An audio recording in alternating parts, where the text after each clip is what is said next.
অনেক অনেক বছর আগের কথা। হিমালয়ের পাদদেশে ছিল এক ছোট্ট গ্রাম। প্রকৃতিতে ঘেরা সেই গ্রামটি দেখতে যত সুন্দর, ততটাই ভয়ের ছায়ায় ঢাকা ছিল। প্রতিটি রাতে গ্রামের লোকজন আতঙ্কে ঘুমাত। কারণ ছিল একটি ভয়ঙ্কর সিংহ, যে মাঝে মধ্যে জঙ্গল থেকে বেরিয়ে আসত, গরু ছাগল নিয়ে যেত এবং তার গর্জনে পুরো গ্রাম কেঁপে উঠত। গ্রামের লোকেরা রাজাকে অনুরোধ করলেও সৈনিকেরাও সেই সিংহের মুখোমুখি হতে সাহস করত না। ঠিক সেই সময় খবর এলো, ভগবান বুদ্ধ তাঁর শিষ্যদের নিয়ে সেই জঙ্গলের কাছাকাছি ধ্যান করছেন। গ্রামের কিছু বৃদ্ধ সাহস করে বুদ্ধের কাছে পৌঁছালেন। কাঁপা কাঁপা কণ্ঠে বললেন, ভগবান, আমাদের রক্ষা করুন ও সিংহ থেকে আমাদের বাঁচান।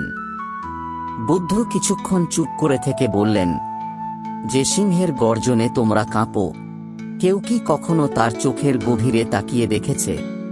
হয়তো তার মধ্যেও কিছু অশ্রু লুকানো আছে। এই রহস্যময় কথা শুনে কেউ কিছু বুঝতে পারল না। তখন বুদ্ধ বললেন, আমি ওই সিংহের কাছে যাব।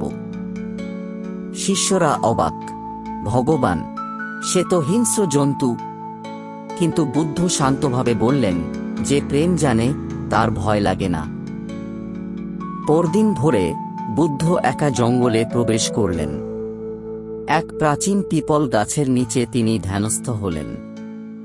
জঙ্গলে এক অদ্ভুত নিস্তব্ধতা। হঠাৎ ঝোপঝাড় নড়ে উঠল, গাছ কাঁপল এবং সেই সিংহ বেরিয়ে এলো। সে ধীরে ধীরে বুদ্ধের দিকে এগিয়ে এলো, ভয়ানক গর্জন করল, কিন্তু বুদ্ধ একটুও নড়লেন না। সিংহ বুদ্ধকে ঘিরে ঘুরল, তারপর তার চোখে তাকালো। সেখানে সে দেখল, ভয় নেই, প্রতিযোগিতা নেই, শুধুই নীরবতা। বুদ্ধ চোখ খুললেন, বললেন, তুমি ক্লান্ত, তাই তো? সিংহ বসে পড়ল, তার দম শান্ত হয়ে এলো। সে মাথা নুইয়ে দিল। বুদ্ধ শান্তভাবে উঠে গ্রামে ফিরলেন। সিংহ চুপচাপ জঙ্গলে রয়ে গেল। এরপর সেই সিংহ আর কখনো গ্রামে আসেনি। গ্রামের লোকেরা জিজ্ঞাসা করল, আপনি তাকে কি বললেন? বুদ্ধ মৃদু হেসে বললেন, আমি তাকে হারাইনি, আমি তার যন্ত্রণা শুনেছিলাম।